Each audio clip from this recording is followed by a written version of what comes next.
Hey everybody, Tyler here. We talk about Helena Taylor, who is the voice actress of Bayonetta, talking about being underpaid. We talk about that story later on in this podcast, but I'm talking now on Tuesday morning. We're recorded at Monday night. Tuesday morning, Jason Schreier at Bloomberg published a story.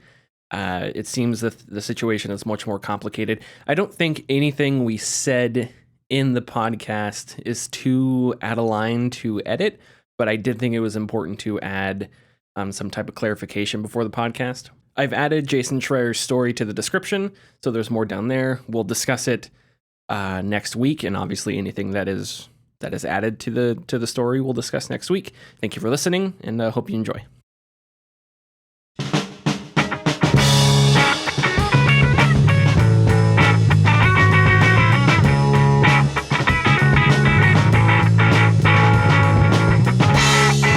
Welcome into the Gaming Discourse. I'm Tyler Frater alongside Richard De La Cruz. Hello.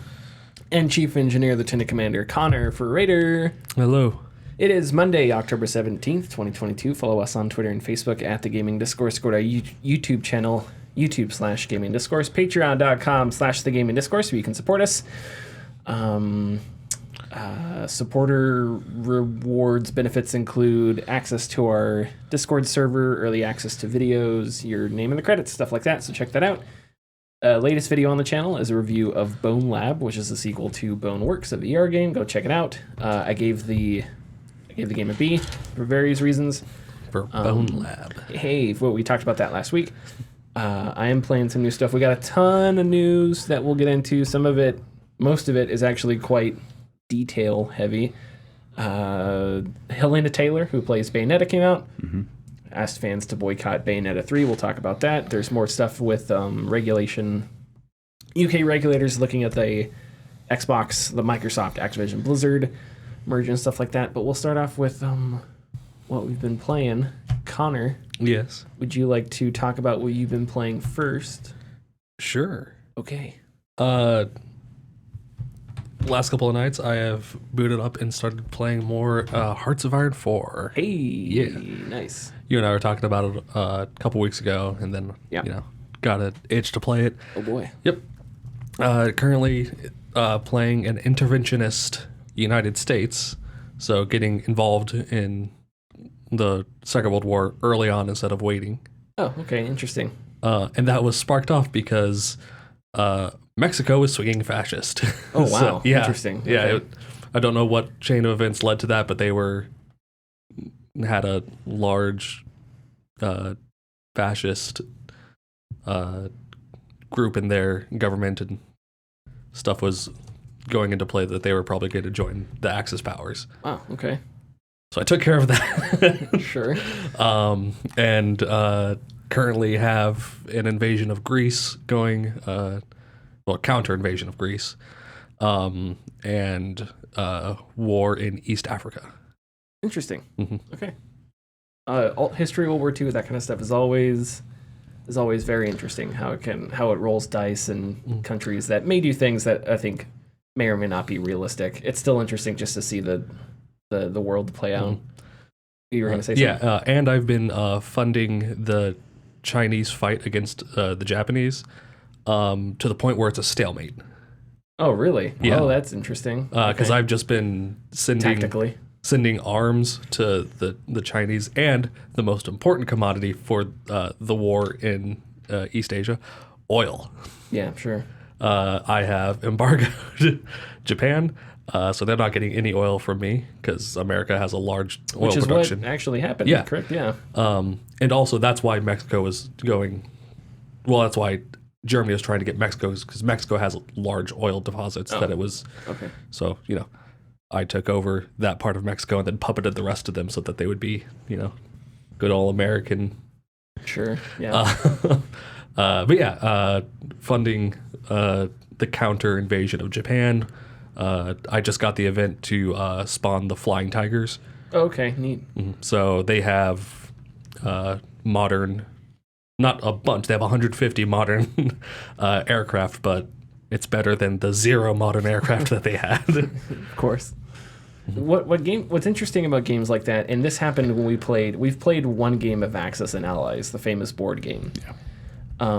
And what's interesting is when you play a game like that, you can see how obvious some sort of tactical decisions are, because when we played Axis and Allies, the way that the board game worked, and the board game is somewhat similar to like Hearts of Iron. Hearts of Iron's way more complicated, but Hearts of Iron is essentially a board game that's super complicated and plays on a monitor. Yeah. But you just sort of learn why things happen in certain ways. But when we played Axis and Allies, I was the Axis and you were the Allies. Mm-hmm. And at one point we had a Battle of Britain going, and it happened organically. And it was like, oh, well, you could see how it just makes sense that this would happen just because of geographically how everything's laid out. And then in the Pacific Theater, the same thing. Like I had when you set up as the Japanese, it has you set up infantry on certain islands, mm-hmm. and as soon as the game starts and you learn how to play the game, you can already tell how much of an issue that is, because it's like, all right, I'm not gonna be able to move these infantry around because I have to get boats out there, but mm-hmm. Connor has boats in the Pacific, so I can't just. So instantly it's like, okay, it's just a logistical nightmare. Mm-hmm. Yeah. So that stuff seems obvious. I don't know if it seems obvious. Maybe in hindsight, mm-hmm. I don't know. But when you play a game and it's all there, like. It's like history smacks you in the face, and you're like, "Oh wow!" You kind of learn it without having to like read a documentary and see it sequentially happen. Does that make sense? Mm-hmm. You kind of see the problem firsthand. Yeah. The geographic problem. Mm-hmm. Well, anyway, sorry, not to. It's just it's interesting because those games do a really good job. Mm-hmm. But just to bring up the point about like the Pacific, currently in the game, Japan has a good strong of the seas in the Pacific, which is accurate. They had a really good navy, but I have been ferrying troops around the Pacific, like down through Australia, along like the southern and western parts of Indonesia, just island hopping, avoiding their navy as much as possible because I haven't been able to deploy the Pacific Fleet in its full force yet. But so I've just been like slowly moving troops, and I'm just like not even trying to take any islands in the Pacific. I'm just moving them all towards India so I can funnel troops into China, which hasn't fallen yet. So sure. There's still a front there that I can go put troops on. Sure. Hearts of Iron is interesting, and I have a question that I don't know if you'll be able to answer, but I could probably assume. Hearts of Iron 4 came out in 2016. Yeah. And I assume due to just possible DLCs and stuff, there's really no need for like a fifth one unless they decide to do something. Well, I'm trying to remember when 3 came out, and I think 3 came out in the early 2000s. Oh, wow. All right. And I'm going to look at that. That's interesting. It was like early mid-2000s, I want to say. And Paradox games have a long shelf life because one of the things that they do is they'll put out their, well, we'll start with Crusader Kings 2. Crusader Kings 2, when it came out on its release date versus when Crusader Kings 3 came out, the games were night and day difference. So what they do is they take feedback from the community and start giving them features that the community wants. And that changes, doing that, you have to make certain changes in the game, obviously giving, like for example, being able to play as Muslim characters in Crusader Kings 2. Originally it was just Christian that you could play as, okay, because the focus was Crusades, hence the name. But they expanded out, let you play as Muslims, and then republics, well, the few republics that existed, and then other, pagan factions, Norse, Slavic pagans, stuff like that. And as you build out like that, you have to develop different mechanics for different, factions, stuff like that, different races, or not races, ethnicities, and that generates more content that you'll have to make later down the line. So with their process of working with the community and looking at what modders are doing and taking inspiration from that and fleshing out ideas, it creates a positive feedback cycle where you're able to elongate the longevity of your game for longer periods of time. Sounds kind of self-sustaining. Yeah. That's cool. That's the power of mods. Yeah, well, Arma, that too. Arma's Yeah, the same for thing. sure. I mean, Arma. The only reason people are still playing Arma 3 right now is mods. Not a single person is playing vanilla Arma 3. There's just no way. But like the modding community for Paradox games is just insane. Yeah. Hearts of Iron 3 is 2009. 2009. Okay. So that's 7 years. We're in 6 years for Hearts of Iron 4. I mean, I don't know. It doesn't sound like they need a 5, but if they do, say keep the same schedule, 7 years next year. Sure. Next year, Hearts of Iron 5. Probably not, because they Yeah, just released Probably not. DLC for it. Yeah, I would assume probably not. Like I said, it doesn't seem like they need to, but Yeah. that's cool. Richard?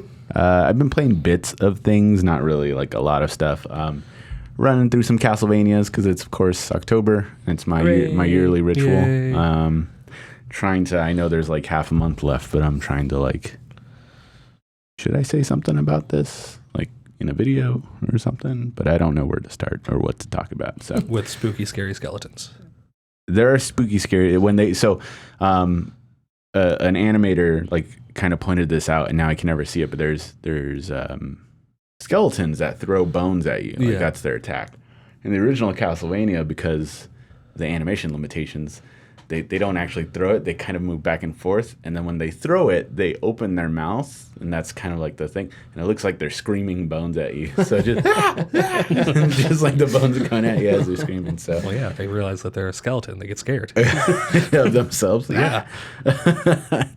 So I'm doing that, and I'm not sure if that'll amount to anything, but it's just mostly something I do for fun. You know, obviously Halloween and stuff. And then I started because my wife wanted to play it, and it's available on the PlayStation Premium stuff to just download Fallout 76. Oh, okay. Okay. Because she wanted a Fallout-esque game that we could play together. I was like, oh, yeah, there's Fallout 76. So I played a bit of that, probably about like an hour or so. And so far it's Fallout. I haven't encountered anything that's like, this is a free-to-play game like yet. So, well, not free-to-play game, but like an MMO type game. The only thing is that when I went into the first major building you're supposed to go to, there was a huge notification letting you know that building was a like a story-based event. So no one can like access that but you, because you'll make decisions that will affect the rest of the game like at that point. So I thought that was neat.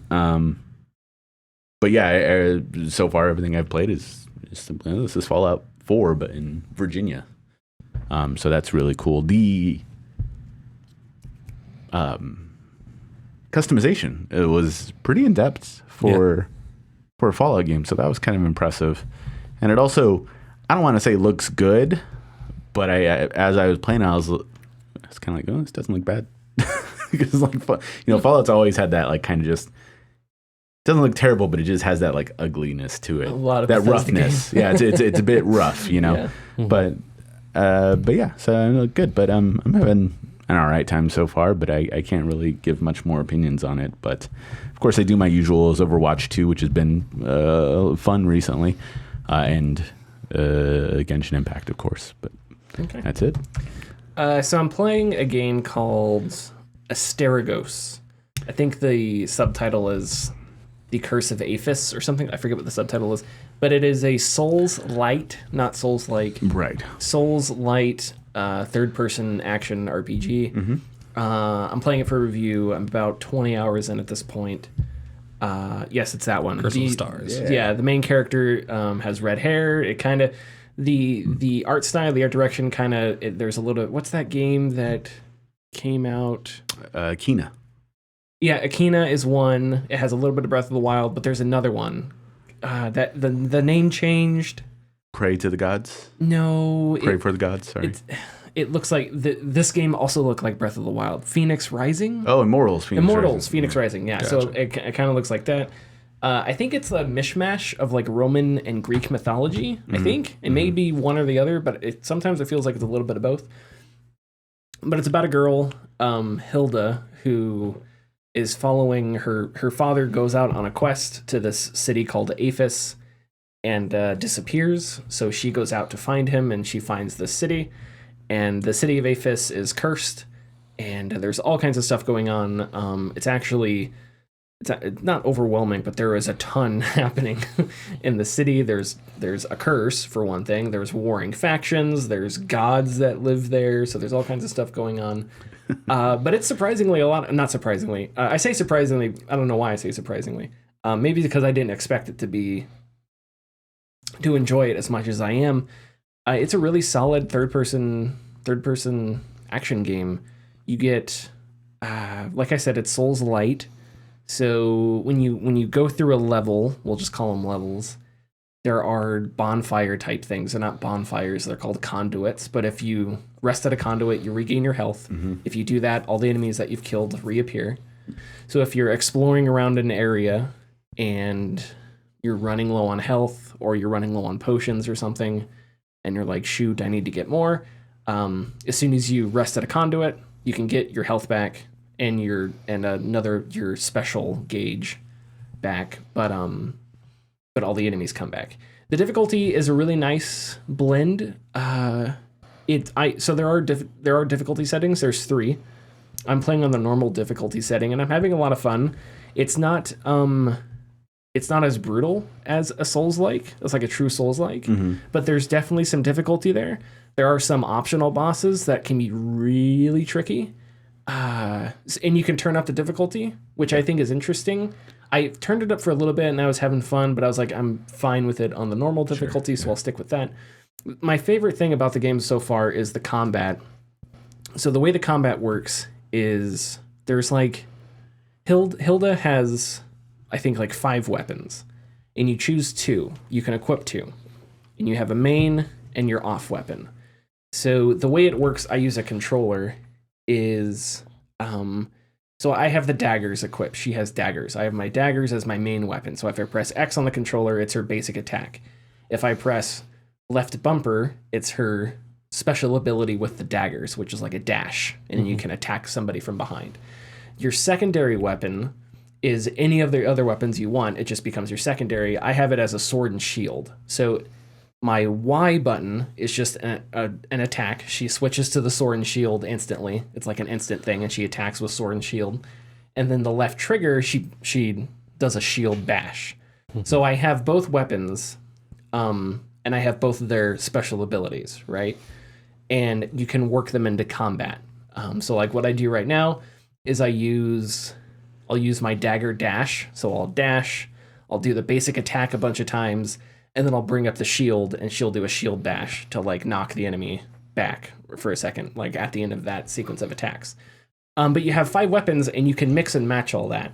So you can put, if you want, you can have the shield as your main weapon, and you can have the daggers as your off weapon. Or for a while, I had the daggers as my main weapon, and she has a staff that fires like magic, like fireballs and stuff like that. And I had that as my off weapon, and that's a ranged weapon. So I would attack, and then I would jump away, and then I'd use my staff to send like spells at enemies and stuff like that. And each of those weapons has upgradable. One, you can upgrade them. 2, there is a skill tree, and as you level up, each portion of the skill tree is tied to a specific weapon. So as you spec up that weapon, you get more abilities with it. It may to do special abilities, it may cost less stamina to those special abilities, things like that. And then each weapon has its own special attacks. So like there is a hammer in the game, but I don't use the hammer. But the hammer has a special ability where Hilda spins and then does a big like hammer down slam. So I don't use the hammer, but I have that hammer special ability that I use. Does that make sense? Yeah, okay. So you can apply that special ability to other weapons? Is that what you're saying? So I apply it to Hilda. Oh, okay. So it's like in that moment, she takes out her hammer and does the special. Oh, cool. And that's the only thing she uses it for, and then it goes away. Now, I could put the hammer as my main weapon, and I could have hammer and sword and shield if I wanted to. But I like the sword and shield and the daggers. And the thing that's another thing that's great about the game is I've played it for 20 hours, and maybe 5 hours ago is when I finally got set on, okay, I like daggers and I like sword and shield. But up until then, I was experimenting, I was switching different weapons, trying different techniques, and that can go one of 2 ways in a game. Sometimes that's bad, because it's like nothing is good, nothing is fun, but it can also be great, where it's like this is fun, but I want to try this, but I want to experiment with this. And then you finally sort of settle on something that you like. And Saragos is the latter one. So I used the staff for a while. I used, she has gauntlets, like magical gauntlets that she does different stuff with. So I used those gauntlets for a while. And then I equipped the sword and shield, and I was like, yeah, I like the sword and shield. So I'm having a lot of fun with it. Some of the writing is clunky and weird, but it's really clean. There's not a ton of bugs. It has a Saturday morning cartoon vibe to it. Love those. So it's kind of cartoony. Hild's the voice actor. I'm not sure if she did this on purpose or not, but some of the voice acting is kind of hammy. Saturday morning cartoon. Yeah. But I enjoy it. It's fun. And it also hits on some really serious topics. You have across the game, you have themes that like talk about class. There's even stuff about race. There's scarce resources. There's slave labor. There's lots of really heavy themes in this city that I don't think it does a bad job communicating, but it also doesn't fully unpack a lot of it, I think, even though I think it wants to. But anyway, so working on a review. Maybe next week is when I'll have it up, but I'm having a lot of fun with it thus far. The other game I want to talk about just for a little bit is NCAA 2010. Oh, right. So, Richard. Uh-oh. I said that I wanted... Motherfucker. We were in a back alley somewhere. Yeah, we were. I was like, hey, I need NCAA 10. I need you to give me a game. And then you went on an adventure, and you pointed a pistol at Balak, and you're like, Balak, give me the NCAA 10. And then he opened it up, and you said, Miriam, close your eyes. And it was, the ghosts of old college football players killed Nazis. Yeah. And then you got the game, and you said, I'm going to give it to top. They would have opened men. it anyways. I didn't need to do that. And then as I put it into my 360, it was nah, nah, nah. As I closed it, that's like the ending. I don't get it. What's the reference? It belongs in a console.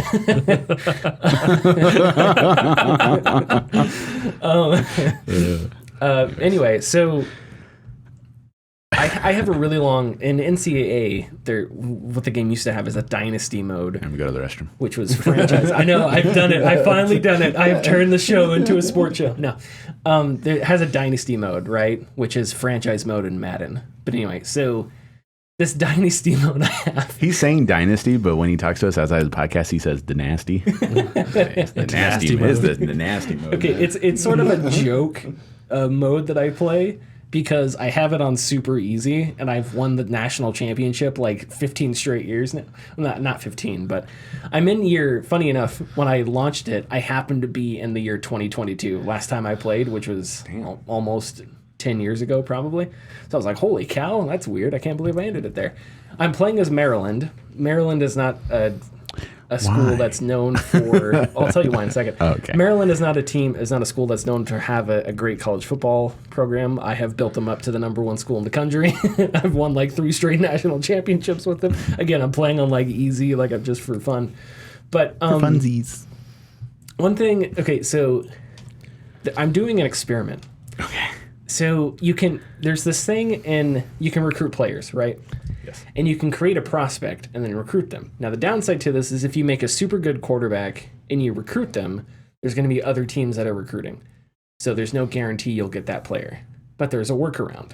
If you make the player a punter, and then you go down to their throwing skills, and you put their throwing skills all the way up, and then you go down to their kicking skills and move their kicking skills all the way down, suddenly they're just a really bad punter. And nobody in the country wants to recruit them. But I'm like, hey, kid, you come play for me. You're my #1 recruit. And then as soon as I join the team, I'm like, you're quarterback. And I just switch positions, you know?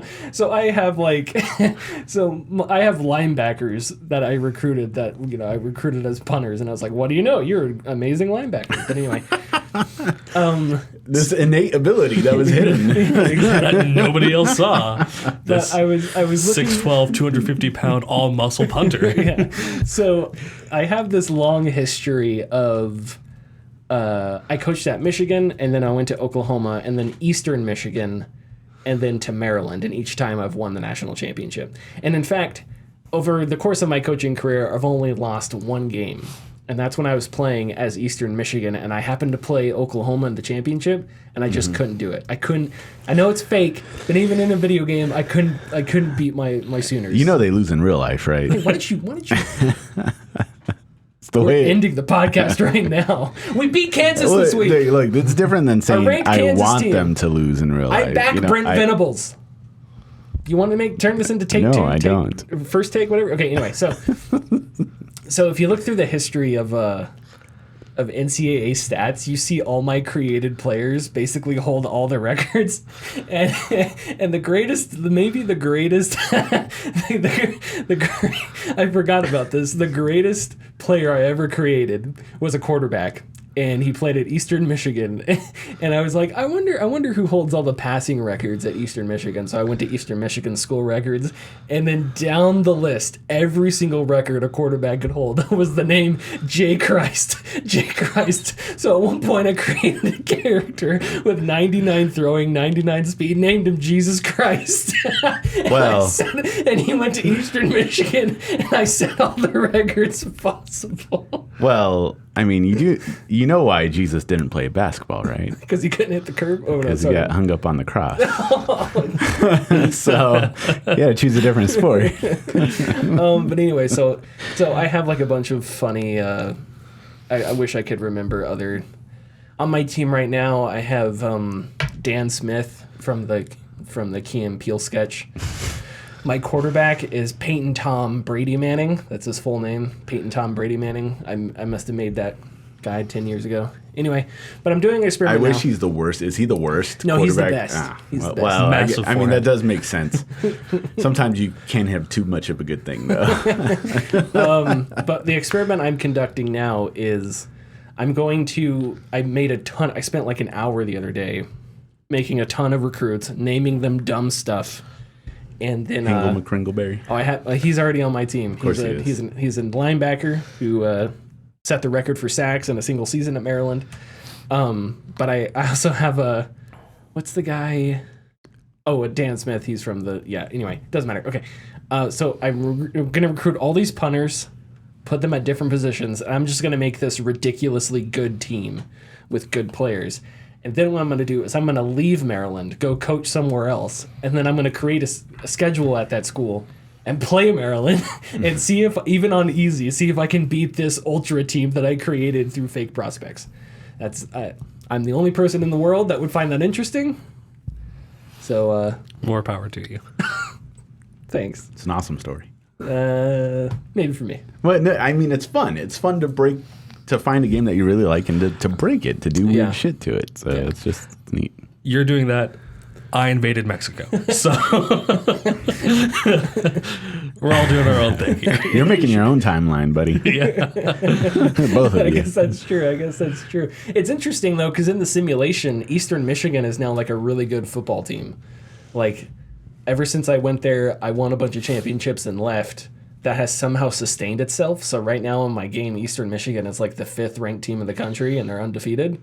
Unheard of. So, which is unheard of. Don't make fun of me. Okay? No, I'm just saying that. I am saying.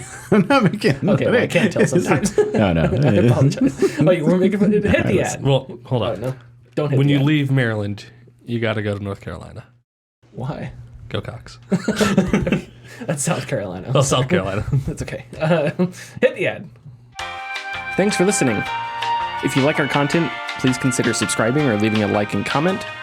You can find us at patreon.com/thegamingdiscourse. And our tiers are $2, $4, $7, and $10 and include getting your name in the video credits, early access, and access to our Discord server.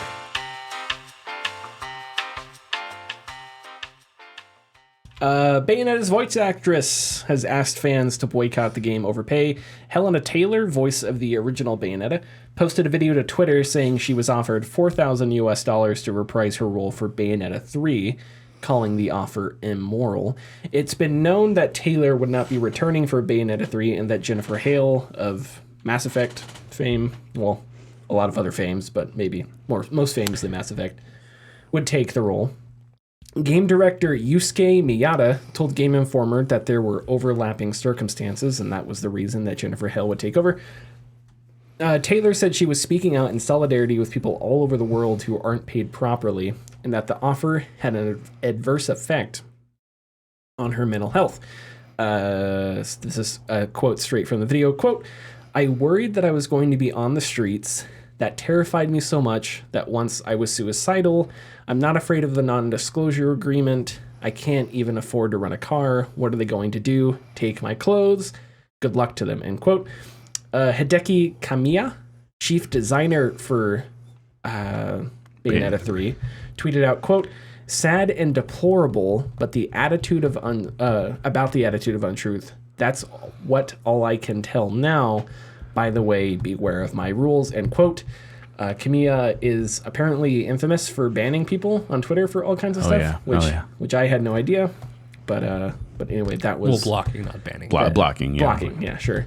But that was their warning. Okay. I was supposed to read this story.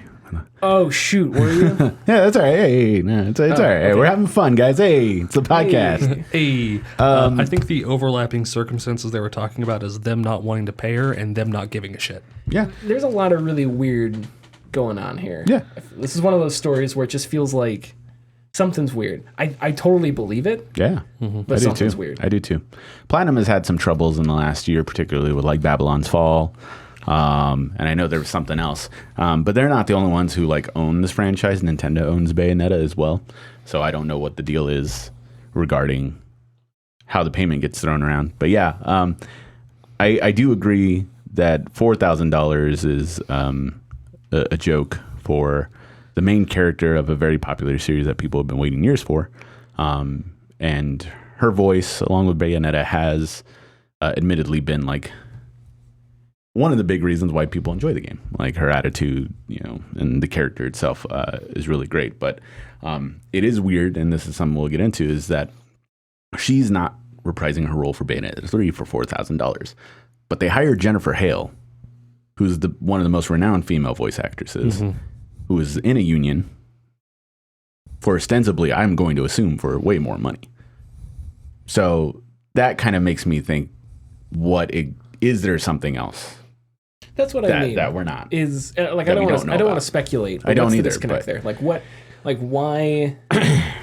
Why lowball the person that's been there and then pay somebody else more? Mm-hmm.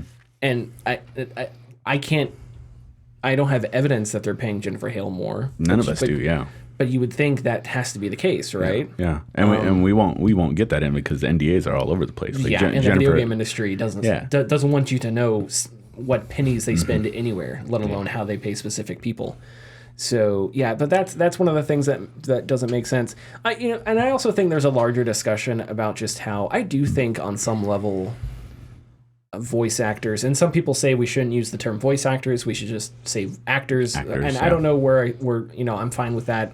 I don't necessarily know one way or the other, but I do think there is a I don't know, a level of maybe disrespect, maybe because when I think of voice actors that have not been given roles,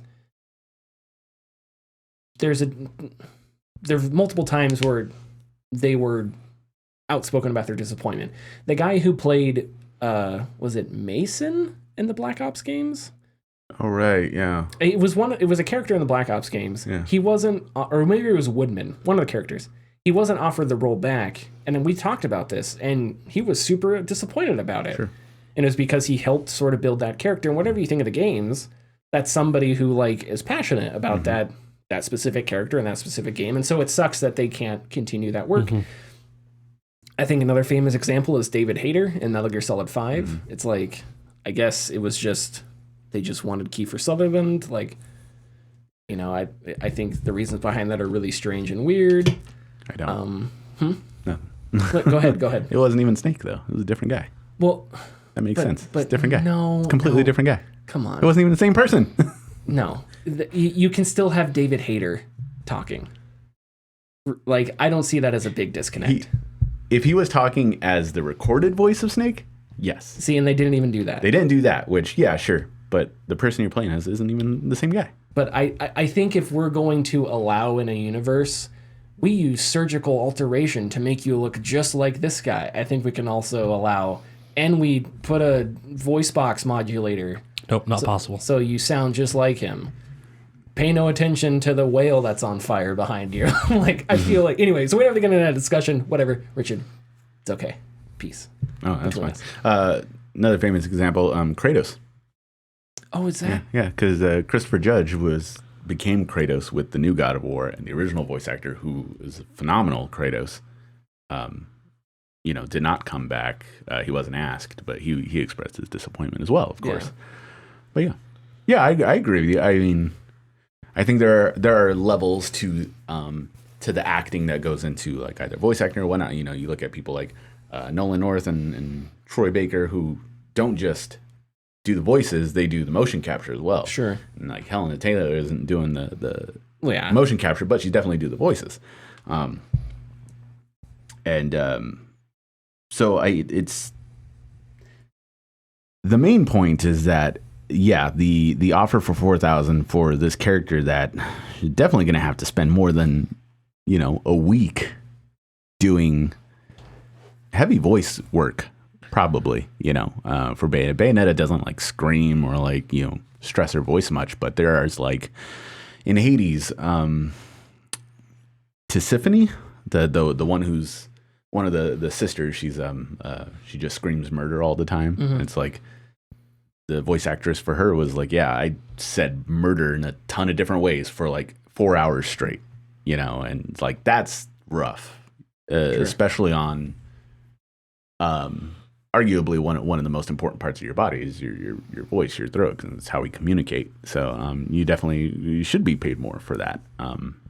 But I don't know exactly what a voice actor gets paid either for their jobs. And that's so it's tough to say for a normal person who hears this story or whatnot. So if I think the games industry, I don't know. I think there are a lot of shortcuts. Famous developers that like to fancy themselves as, I don't know, like we were talking about John Carpenter, right? Yeah. Cinema is filled with famous directors and famous people, and I think you talk about Hideo Kojima.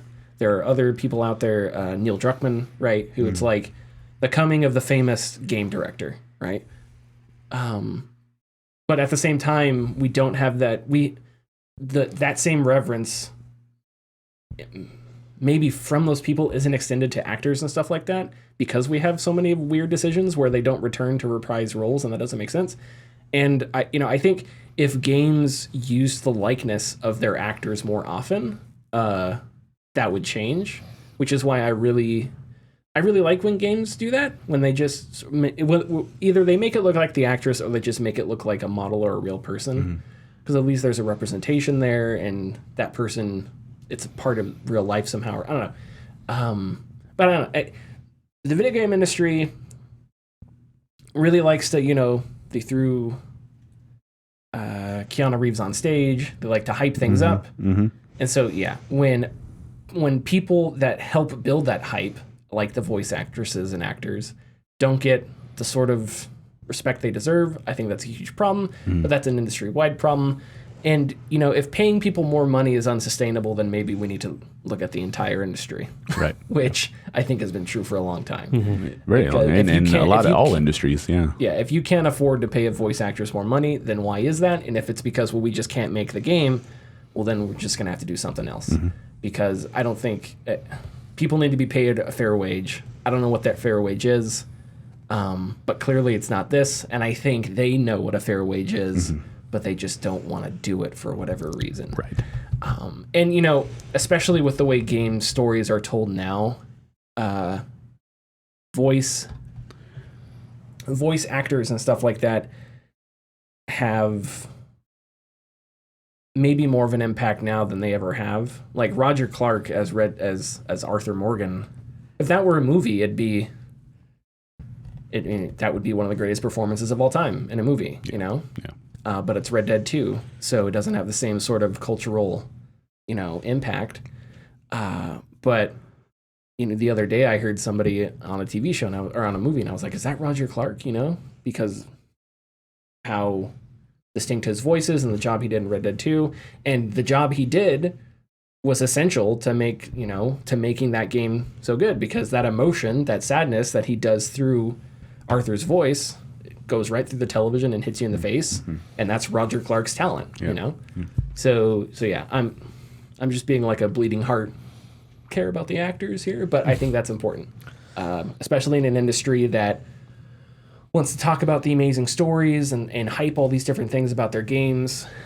If you're going to do that, maybe treat the talent that brings it alive, maybe treat it better. I agree. Ready to move on? Let's do it. UK regulators detail concerns over Microsoft's Activision Blizzard merger, and their issues statement, which is a document detailing sort of like not an investigation, but similar to an investigation. An investigation. Yeah. The competition oversight committee, something like that. The Competition and Markets Authority, which is a UK regulatory body, says there is, quote, a realistic prospect of a substantial lessening of competition in gaming consoles, multi-game subscription services, and cloud gaming services.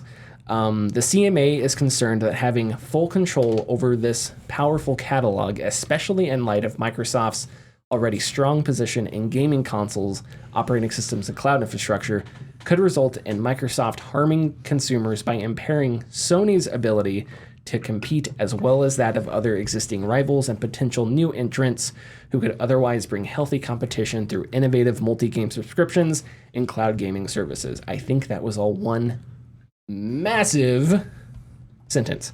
Microsoft obviously disagrees, and even points to Sony's console base of 150 million users versus their own 63.7 million. Microsoft also said in statements to the press, quote, the suggestion that the incumbent market leader, meaning Sony, with clear and enduring market power, could be foreclosed by the third largest provider as a result of losing access to one title is not credible, end quote. What an interesting and wordy way to say, just cause a Call of Duty. Yeah. And wave your go, ooh. Like, that's basically what they just did there. I thought there was a little bit of interesting here. That statement from the CMA is a really good statement. I think they kind of hit the mark on a lot of points that some people have regarding the worries about this merger. But also, Microsoft is being, I think, a little disingenuous with the comparison of like Sony's console base of 150 million compared to like you and I are thinking the same exact 63 thing. million. Yeah, but they're kind of putting forward that look at our console, but don't look at our PC, don't look at our cell phone, don't look at streaming or cloud or whatever. Like, that has nothing to do with this. It's our consoles. Poor us. Look at that. So I think it's disingenuous when they say something like that. And also, that's not, who knows what the market will look like in 5 years. Mm-hmm. Right, exactly. In 2011, in 2010, it was, man, the Xbox 360 is killing it. PS3 is a joke. 3 years later, what was it? Man, the PS4 is killing it. The Xbox One is a joke. Mm-hmm. It flipped like that, right? Yeah. So... yeah, the PS5 is selling well right now, selling better than Xbox consoles, but Xbox, the console isn't, the plastic box isn't the focus for Xbox. It's the ecosystem. Mm-hmm. So I agree, it's disingenuous because Sony pushes the hardware and then pushes the software. Microsoft is pushing the platform, and a part of that's the hardware, but it's also PC. The service. It's also Game Pass. Yeah, so I think you're 1,000%. And the prospect of gaining all of these intense IPs definitely pulls those users away from console and onto these other platforms as well. That also opens up the door for, I think they already talked about it at the last Xbox Insider, whatever they call it. I think they're doing something with World of Warcraft, aren't they? Oh, I don't know off the top of my head. I don't know. Sorry. No, I think they're giving away some more World of Warcraft. I can't remember, but yeah, that's kind of what I was wondering about when they merged with Activision Blizzard. It's like, oh, are they going to try to get World of Warcraft on to Xbox consoles, or are they going to try to dig their heels into those specialized markets that they know that Sony can't get to? But yeah, no, Microsoft is in a skeevy position right now. Sure, and I don't think I don't think Sony's being like Sony's. They're both playing politics. They're both being dumb. They're both being political. There's political gamesmanship happening. Yeah, on both sides. I'm not trying to say poor Sony because Sure. they're not playing nice either, but this is also very blatant. They're using their words carefully. Yeah. If I do, that was 6 different sentences. Use your words carefully. Would we, if there was a future, 2 futures, one the deal goes through, other one the deal somehow falls through. I think this is going to happen. Based on nothing, I have no evidence. I just think it's going to happen. Capitalism, baby. Yeah, but if we were to choose, would we want it to go through? Because I don't know. I honestly don't know. I like the idea of, because Microsoft, innovative Phil Spencer kicks in the door wearing a sick-ass blazer, and he says, guess what, everybody? Xbox. Here's Game Pass, and he's doing great, and obviously it's not just him. But you never know in 5 years, you know? You never know if Don Matrick comes back, Right, yeah. You know, and he walks in and trips in the front door, and you know, and makes Xbox horrible again. He pushes a pull door. Exactly. So you on one, I like the prospect, the fantasy of like a egalitarian Xbox handling Activision Blizzard, maybe somehow fixing it up. That's a horrible way to put it. But at the same time, I know that egalitarian fantasy does not exist. Because all it takes is one jabroni to go, why don't we monetize this way? And then it's just a horrible company that's way too big. So anyway, back to the original question. What future would we rather have, personally? I think I'd pick the future where this falls through and Activision Blizzard is on its own still. I'm going to go the other way, but only because of the fact that we don't know what will happen. Okay. We don't know what will happen in the future. I know that I made the point a couple of weeks back when we were talking about this merger that I think it'll force Sony to come up with something else. We don't know if that'll hit or not.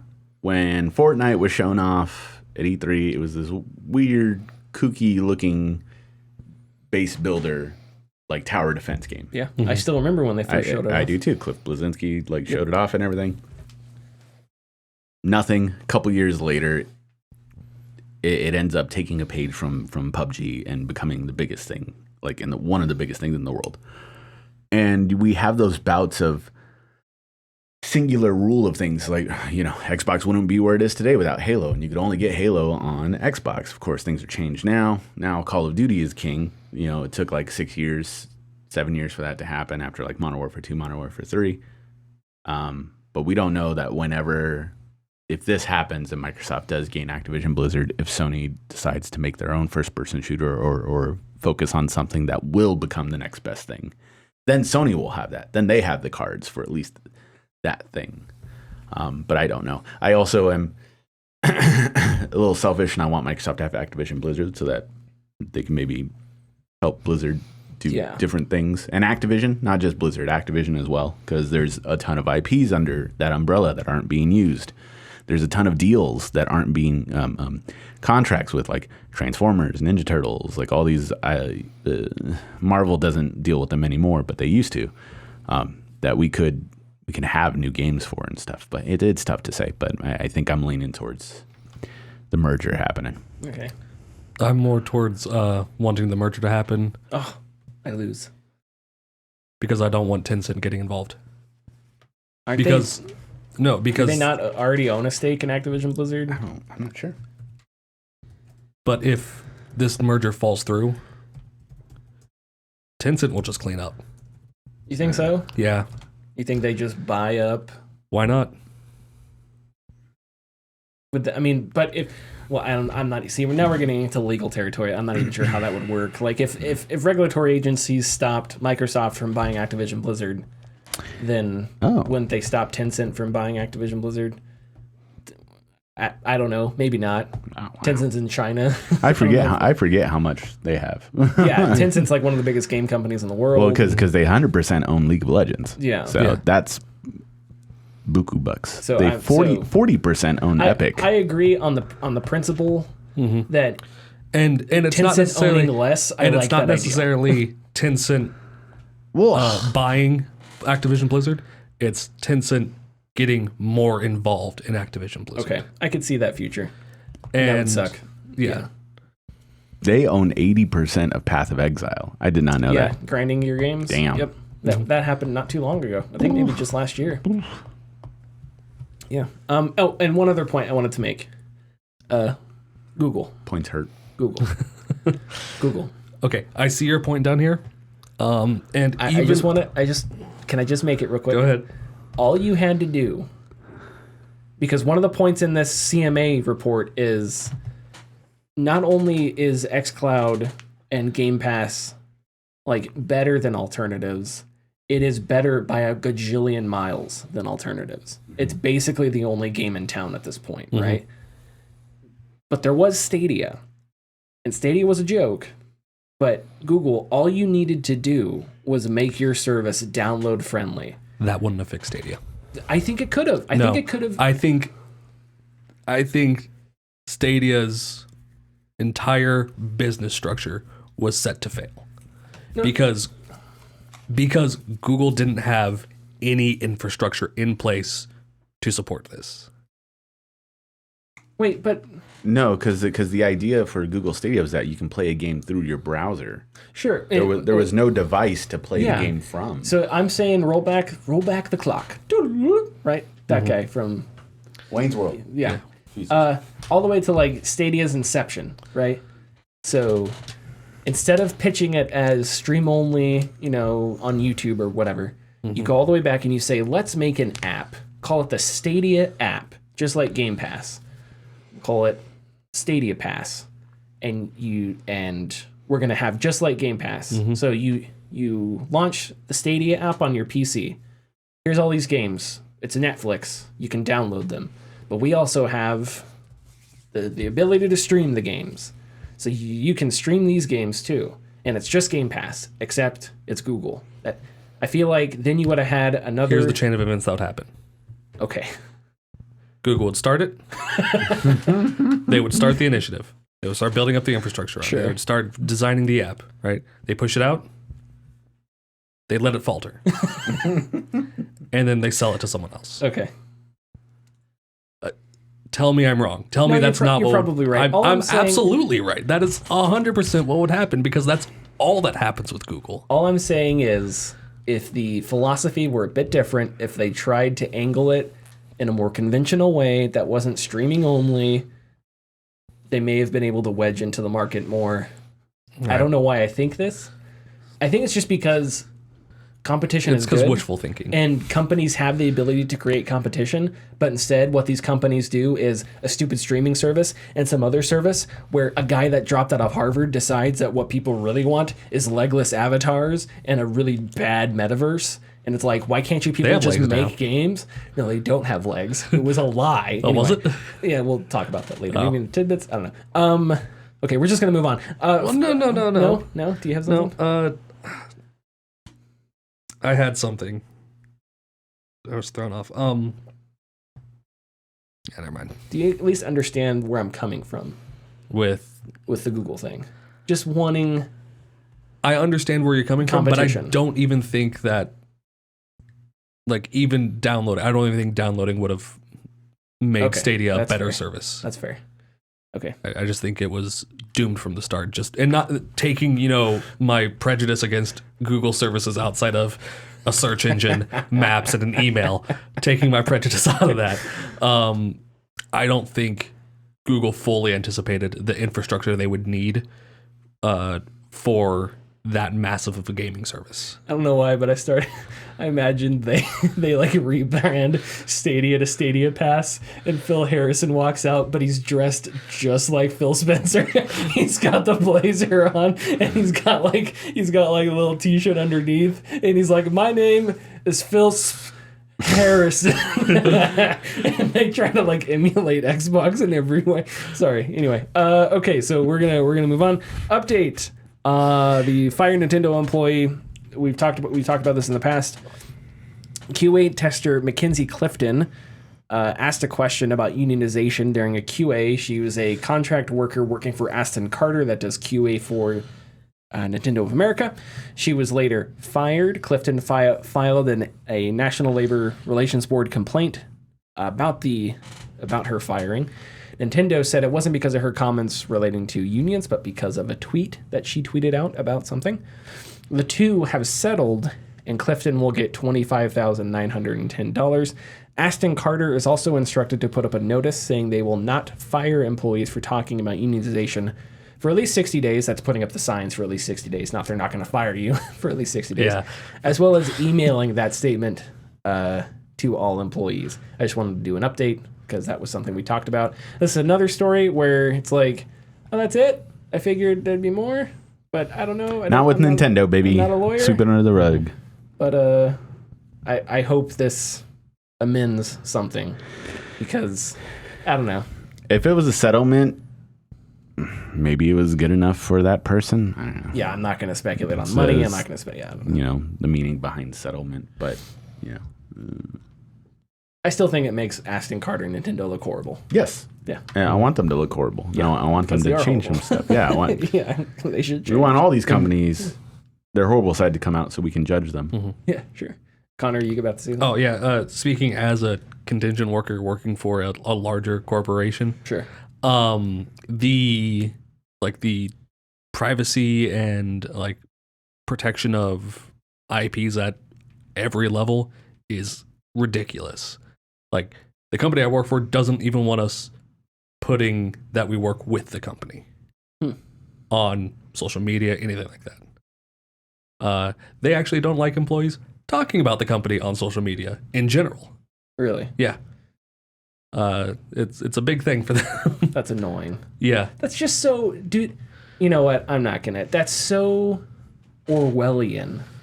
Absolutely. That's so dystopian. That's ridiculous.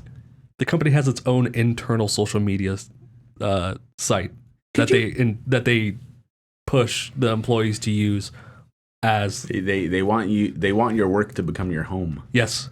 Absolutely. Imagine, yeah. Like, can you? I just don't get it. Who makes those decisions? And then imagine that they were a child once, and they grew up to be that person. How disappointing is that? To be so soulless. They probably as to be grew a part up in of a corporate machine. environment. Yeah, probably. They're corporate kids. They grew up in a corporate environment, so it's just part of life. Like for imagine them. growing up to be Bobby Kotick. No. Fate worse than death. It's time for Tidbits. A man discusses the news, but not like the big news, the little news. Little bit. This is the Tidbits. It's your turn, Richard. Unreleased game alert, guys. Oh. Hey! Sorry, I was rubbing my eyeballs. Do we need to get a new soundbite for that? Just run the Jason Schreier one. Jason Schreier report. Gotta make one for Frank Cifaldi. Sure. The 2 unreleased NES games could be released very, very soon to the wild. Lots of developers and lucky individuals who just happen to have like prototype cartridges are basically cashing in on what they have now. And over on eBay, a couple prototype copies of 2 different NES games called Battlefields of Napoleon and Scanner are up on auction. According to our guy Frank Cifaldi, you know him, right? Yep, Anyways, of course. Our boy Frank. Battlefields of Napoleon is a complete game. Like, it is done. And he went on further to state that the game itself has the artwork with it. It has the box, has everything to basically present to Nintendo at the time, as you would, to be like, hey, we're going to make this game. Can you make it? And then it'll go into production. But it never got to that point for some reason. We don't know why. The second game is called Scanner. It's not to be confused with the Cronenberg movie. Scanners. Damn. It's a very good. Where the very guy's good head movie. blows up. Mm-hmm. Famous. Michael Ironside, yeah. Made by Rare. Scanner is a game designed for the Power Glove. Do you guys know the Power Glove? I do. Yeah, it's so bad. A peripheral, which is now somewhat of a collectible and a joke. It is collectible, but it's also a joke. They can be both. Yeah, a lot are both. Yeah, a lot are both. Yeah, this would have been the second game specifically designed for the Power Glove. The other being a game called Super Glove Ball, which you might be able to imagine what that is. Just throw the ball against the wall. Like Heavy Rain. Super. Whoa. Yes, yeah, right. Exactly. Moving on, lots of things are being taken down, so I'm going to run through some of them. EA has just announced that a handful of games from the 360 PS3 era are going to be taken offline. Among those games are Mirror's Edge, Army of Two: The 40th Day, Devil's Cartel, NBA Jam on Fire Edition, Mercenaries 2, and more. Their online services are going to be taken down. Not the game. You can still buy the game. I'm surprised Mercenaries 2 is still up. Me too. I'm surprised Army of Two was still. Oh, yeah. Yeah. That's a forgotten IP. There's another forgotten IP. Yeah, there's another. Yeah. Well, a solid IP, at least for the first 2-ish games. Mm-hmm. Yeah, wasn't there only 2? There's 3. Yeah, Army of Two, 40th Day, and Army of Two: The Devil's Cartel. Oh, that wasn't like a DLC or something? No, that was a full game. I don't even remember. Okay. Good. They took the 2 main characters and they made them villains. Oh, really? Yeah, it was dumb. That's weird. Yeah, it was weird. Also being taken down after a year of being out, Final Fantasy VII: The First Soldier was a battle royale game designed for cell phones, which should not have been released on cell phones. Because it was like a shooter, and it's like, why a shooter on a phone is weird. It's like a third-person shooter on the phones, but okay. Also it's just I don't think very many people play battle royales on their phone. Like, I know Fortnite's on it and PUBG's on it, but it's like you play it, whatever. G4 TV is also being canned after coming back for less than a year. Yeah, that's too bad. Unfortunate. It was a passion project for a select few, has dissolved into controversy, mismanagement, and the struggle to fit into this new world of Twitch and YouTube and stuff like that. Who was it for? We don't know. Did you guys ever experience getting home from school and turning on G4 and watching Attack of the Show? Yeah. Well, I didn't watch Attack of the Show much. I saw X-Play a lot. X-Play, yeah, was the one. Yeah. And Code Monkeys. Yeah. That was a fun show. Yep. And last but not least, 2 horror icons will return this week. Konami and Capcom are both having showcases this week to show off both the future of the Silent Hill series, which they'll probably reveal the Silent Hill game that was rated in Korea a couple weeks back, and then give us updates on Resident Evil 4, the remake, and Resident Evil 8 Gold Edition, and more. But we don't know what that more is. So that'll be Wednesday and Thursday. But that's it. There is so much money to be made remaking horror games. And I just hope boring executives that I disdain with a passion unknown to mankind realize this. Horror games are great, and they're also terrible. Old console horror games are both great and terrible. Sorry, I know I said that twice. But because nobody really bought them back then, so now, years later, you have 3 different audiences, but 3 different main audience vying for these games now, which are, of course, collectors, horror collectors, people who are really into horror, so they just collect whatever, and Twitch streamers. Because one of the best things you can stream is a horror game, because people like to see people get scared. Overreact. And so now games are astronomical in value. I got 2 copies in the last couple of weeks, but the Kuon for the PS2 is like $800. It's like a PS2 horror game. It's like The Ring, but kind of like The Ring. And then there's like Siren, like $50. Clock Tower 3 is like $80. Like all the horror games on PS2 or Xbox to an extent, astronomical prices. Yeah. So I want to add a tidbit because we saw this while you were working on a new vid. I just barely remember the title. It was John Carpenter wants to make a Dead Space movie, and I'm sorry, that just that's some news, my man. when if you're around the table and you're like, hey, you ever have a dream? listen, Morty, listen. No, if you're thinking of fantasy directors, toss out, yo, Dead Space movie, go, and you're thinking fantasy directors, boom, John Carpenter. Imagine The Thing in outer space. It'd just be incredible. I just wanted to state that for the record on this podcast. The Thing came from outer space. But in outer space. Yeah, it came from outer space. But it's happening in outer space. Yeah, it came from outer space. The Thing 2, Kurt Russell, 1,000 years old now, goes back to the site, flies up there. But he never left.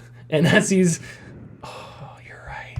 So we don't That's know. how the movie ends. So the entire movie. do we need to rewatch the thing? The entire movie is Arbiter. The answer is yes. The entire movie is Arbiter and Kurt Russell, Keith David, Arbiter and Kurt Russell, and the entire movie is them just like pointing guns at each other. And Keith David's like, "I guess we'll just have to wait," and Russell's just like, "I guess we'll just have to." And they just keep going back and forth for 2 hours. That'd be great. Anyway, okay, just John Carpenter, Dead Space. Sorry, hold on. Yeah. The recent Thing movie was a prequel. Yeah. Yeah. Then there's the Thing, and then the Thing game was the sequel. Yeah, it's dumb. All right. It didn't answer. It didn't answer the question. Oh, I thought it did. I thought you encountered them at the beginning. So you can find Keith David, but he's dead. Uh-huh. His body's frozen. Okay. But we know from the movie that the Thing can survive being frozen. Yeah. Because it was. Yeah.